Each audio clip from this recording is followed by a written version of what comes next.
કેમ છો વિદ્યાર્થી બાલ દોસ્તો? સૌ મજામાં હશો, કુશળ હશો, તંદુરસ્ત હશો, સરસ રીતે આપનો અભ્યાસનું કામ ચાલતું હશે. આજે આપણે ધોરણ 12 કોમર્સ વાણિજ્ય વ્યવસ્થા અને સંચાલન વિષયમાં પ્રકરણ 5 કર્મચારી વ્યવસ્થા વિશે વિગતે સમજવાનું શરૂ કરવાના છીએ. આ પાઠ બોર્ડની પરીક્ષામાં 5 માર્કનો પૂછાય છે. આ પાઠમાંથી જનરલી 5 માર્કનો પ્રશ્ન પણ પૂછાય છે. તો આ રીતે અગત્યતા ધરાવતો આ પાઠ છે.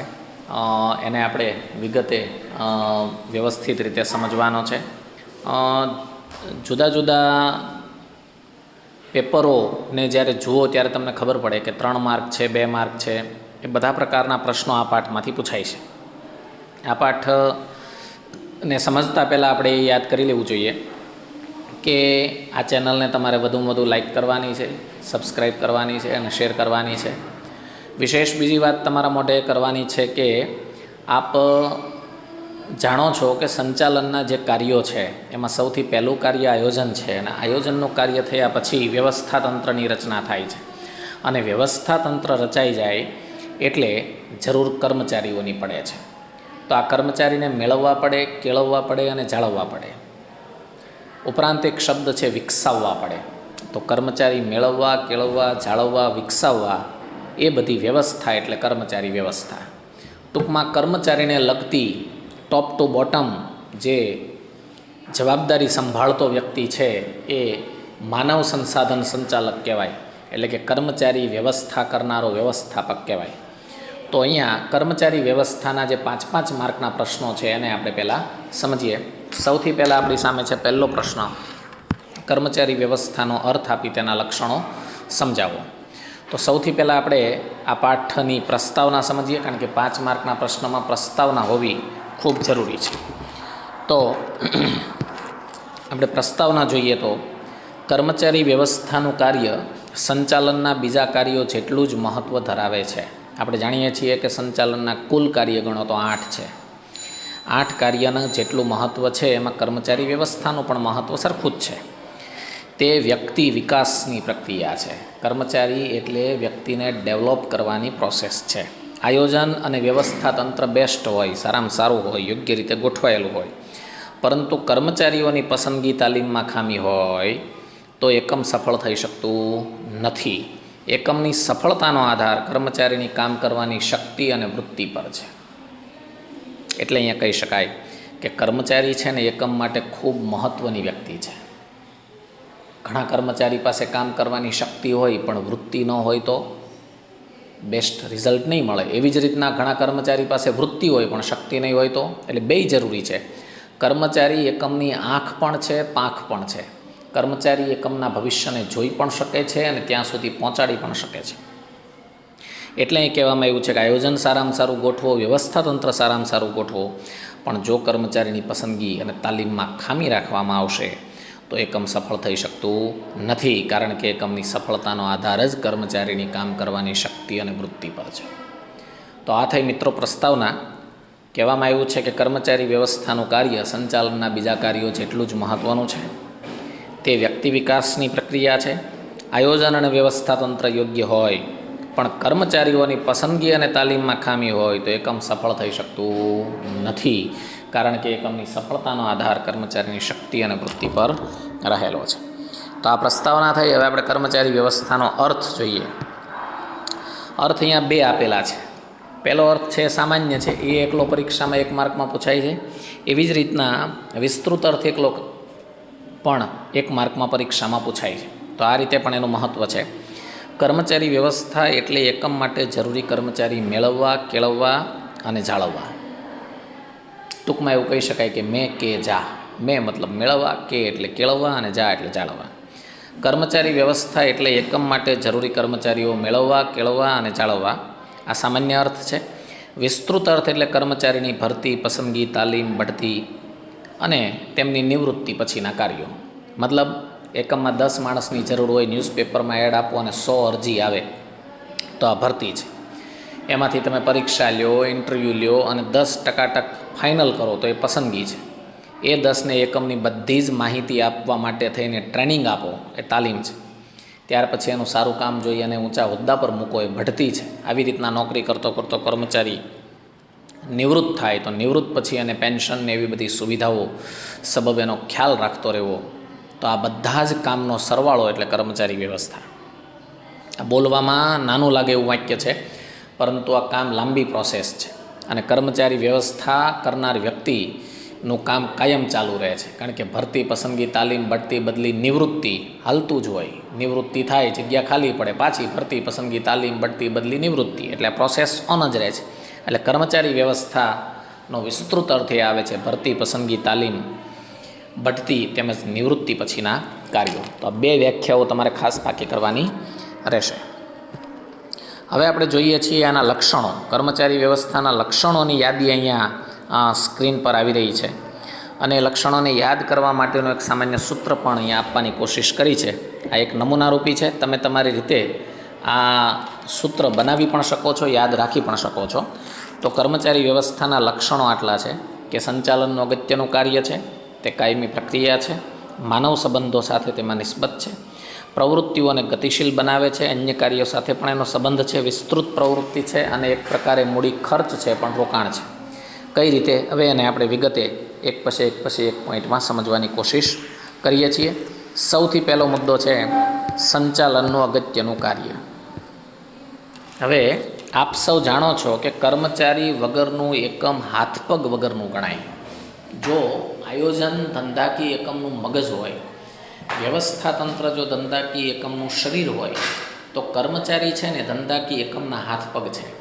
અને હાથપગ વગરનું એકમ ક્યારેય પોસિબલ બને નહીં. એટલે કર્મચારી હાથપગ હોવાથી ખૂબ મહત્ત્વના છે.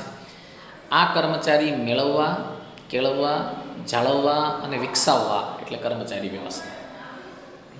સંચાલનના અન્ય કાર્યો જેવા કે આયોજન, વ્યવસ્થા તંત્ર, દોરવણી, સંકલન, અંકુશ છે જ, એની જેમ કર્મચારી વ્યવસ્થા પણ એક કાર્ય છે અને જે અગત્યનું કાર્ય છે, મહત્ત્વનું કાર્ય છે. કર્મચારી વગર એકમ આગળ વધી શકતું નથી. બરાબર? મેં અગાઉ કીધું છે એમ કે કર્મચારી છે એકમની આંખ અને પાંખ છે. એટલે સંચાલનનું તે અગત્યનું કાર્ય છે. આપણે પ્રસ્તાવનાની અંદર પણ ભણી ગયા છીએ કે કર્મચારી સંચાલન વગર સંચાલનનું કોઈ કાર્ય થઈ શકતું નથી. એટલે સંચાલનના અન્ય કાર્યોની જેમ કર્મચારી વ્યવસ્થા પણ સંચાલનનું મહત્ત્વનું કાર્ય છે.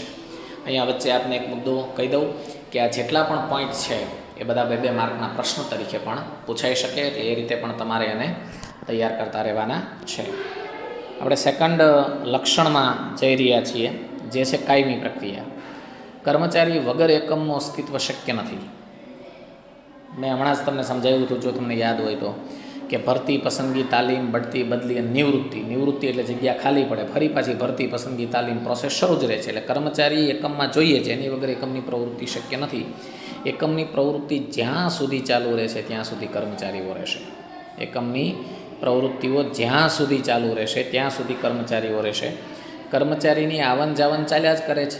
ઘણા કારણો એવા છે કે જેના કારણે કર્મચારી એકમ છોડે છે. સારી જોબ મળતા, સારો પગાર બીજેથી ઓફર થાય, લગ્ન કરીને મહિલા કર્મચારી સાસરે જાય, કોઈ અકસ્માત કે બીમારીનો ભોગ બને, યા તો સ્વૈચ્છિક રાજીનામું આપે, યા તો નિવૃત્ત થાય. આવા ઘણા કારણોસર કર્મચારી જાય છે ત્યારે ફરી પાછી ભરતી, પસંદગીની પ્રોસેસ કરવી પડે છે. આમ કર્મચારી વ્યવસ્થા એ સતત ચાલતી પ્રક્રિયા છે. તો આ વાત થઈ કર્મચારી પ્રક્રિયા સતત પ્રક્રિયા છે એની. નેક્સ્ટ લક્ષણ જોઈએ, માનવ સંબંધો સાથે નિસ્બત. કર્મચારી વ્યવસ્થા છે ને માણસો સાથે જોડાયેલી વ્યવસ્થા છે. એટલે એમાં સંબંધો સાથે ખૂબ નિસ્બત છે, ખૂબ જરૂરી મુદ્દો છે. કર્મચારી વ્યવસ્થાનો ઉદ્દેશ યોગ્ય કર્મચારીઓ મેળવી તેમનો એકમમાં શ્રેષ્ઠ ઉપયોગ કરવાનો છે. કર્મચારી વ્યવસ્થા એટલે શું? તો કે યોગ્ય કર્મચારી મેળવવા, જે પરફેક્ટ છે, લાયક છે, યોગ્ય છે. અને એ કર્મચારીની લાયકાત, આવડત, હોશિયારીનો એકમમાં શ્રેષ્ઠમાં શ્રેષ્ઠ ઉપયોગ કરવો. હવે કર્મચારી પાસેથી જ્યારે કામ લેવું હોય ત્યારે એક વાક્ય યાદ રાખવું પડે કે કર્મચારી જીવંત સાધન છે. ઉત્પાદનના જેટલા પણ સાધનો છે, કાચો માલ છે, યંત્રો છે, મશીનરી છે અને કર્મચારી છે, એ બધામાં જીવંત સાધન માત્ર કર્મચારી છે. એને લાગણી છે અને સ્વમાન છે. પરિણામે તેની સાથે માનવતાભર્યું વર્તન થાય એ જરૂરી છે. મશીન અટકે છે ને એને હથોડીથી ટીપવામાં આવે કોઈ પ્રોબ્લેમ નથી, પણ કર્મચારી અટકે છે ત્યારે એની સાથે એ રીતનો વ્યવહાર થઈ શકતો નથી, કારણ કે જીવંત છે, એને સાથે માનવતાભર્યું વર્તન થાય એ જરૂરી છે.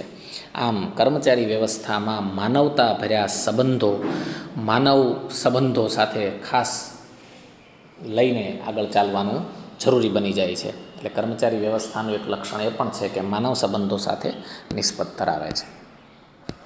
એના પછીનું લક્ષણ જોઈએ તો છે પ્રવૃત્તિઓ ગતિશીલ બને.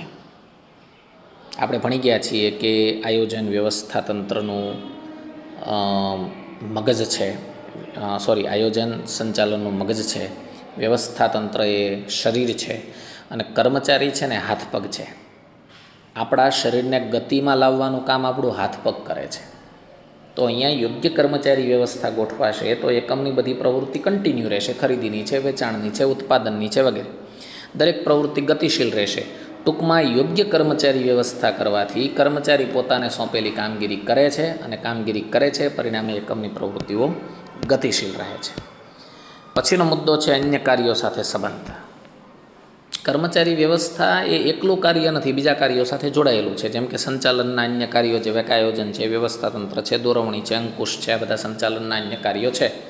એ બધાની સાથે કર્મચારી વ્યવસ્થા સંબંધ ધરાવે છે, બધાની સાથે કર્મચારી વ્યવસ્થા જોડાયેલું છે.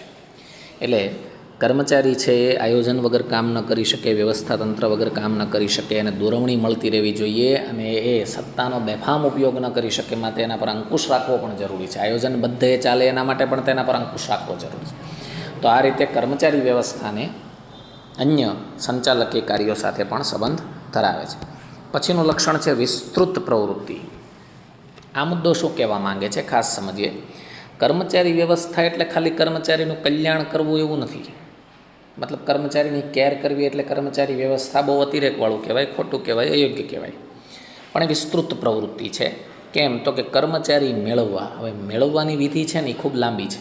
એની માટે ભરતીની પ્રોસેસ કરવી પડે, એમાં સમય આપવો પડે, પછી લેખિત પરીક્ષાઓ લેવી પડે, એમાં સમય આપવો પડે, એના મૌખિક ઇન્ટરવ્યૂ લેવા પડે, એનો ભૂતકાળ તપાસવો પડે, આ બધું કરવું પડે. એટલે એ કર્મચારી મેળવવાની પ્રોસેસ થઈ. હવે એ લાંબી પ્રોસેસ બાદ એને કેળવવાની પ્રોસેસ આવે, મતલબ કે એને ટ્રેનિંગ આપવી પડે. ટ્રેનિંગ સમય લઈ લે એવી વસ્તુ છે, અને ઘણું બધું એમાં શીખવવું પડે છે. ખર્ચ કરનારી પ્રવૃત્તિ છે, એટલે એને કેળવવા પડે. હવે એને કેળવ્યા પછી એકમમાં ટકે એ મહત્ત્વનું છે. અન્યથા અત્યાર સુધી કરેલો ખર્ચ ફેલ જાય. એટલે એને જાળવવા પડે, અને જાળવ્યા બાદ એ એકમની અંદર જે નવીનતા આવે છે એનાથી પોતે માહિતગાર રહે, એને એપ્લાય કરતા રહે, એ માટે એને વિકસાવવા જરૂરી છે. આમ કર્મચારી વ્યવસ્થા એ ખાલી સામાન્ય પ્રવૃત્તિ નથી, પરંતુ ઘણી બધી વિસ્તૃત, ઘણી બધી બાબતો સાથે જોડાયેલી લાંબી પ્રવૃત્તિ છે. એના પછીનું લક્ષણ છે મૂડી ખર્ચ અથવા રોકાણ. અહીંયા બહુ સરસ વાત કરવામાં આવી છે કે કર્મચારીની ભરતી કરવી હોય ખર્ચ થાય, પસંદગી કરવી હોય ખર્ચ થાય, તાલીમ આપવી હોય ખર્ચ થાય, એને ડેવલપ કરવો હોય ખર્ચ થાય. મતલબ ઘણો ખર્ચ થાય છે. સામાન્ય ખર્ચ નથી. હું હમણાં જ તમને આગળના મુદ્દામાં સમજાવતા બોલ્યો હતો કે ઘણો સમય જાય છે, ઘણા બધા રૂપિયા જાય છે. જોકે આ ખર્ચ કરવા છતાં કર્મચારીએ એ બધામાંથી પાસ થયા પછી એકમને લાભ અનેક ગણો કરાવી આપે છે. મતલબ ખર્ચની સાપેક્ષમાં એનો લાભ અનેક ગણો મળે છે. માટે એના ખર્ચને ખર્ચ નહીં ગણતા મૂડીરોકાણ ગણવું જોઈએ. એટલે કર્મચારી પાછળ જે ખર્ચ કરવામાં આવે છે ખરેખર ખર્ચ નહીં ગણતા શું ગણવું જોઈએ? મૂડીરોકાણ ગણવું જોઈએ. તો આ છે કર્મચારી વ્યવસ્થાના લક્ષણોની સમજૂતી. આશા રાખું છું કે આપ સૌને સરસ રીતે લક્ષણોના મુદ્દાઓ સમજાયા હશે. થોડુંક ડિસ્ટર્બન્સ થયું હશે, પરંતુ આપ સૌ વારંવાર આ વિડીયોને પ્લે કરીને ફરીથી આ મુદ્દાઓ સમજવાની કોશિશ કરીને પાકા કરતા રહેજો. નેક્સ્ટ લેક્ચરમાં આપણે મળીએ છીએ, ત્યારે આગળના સવાલ ઉપર જોઈશું. Thank you very much.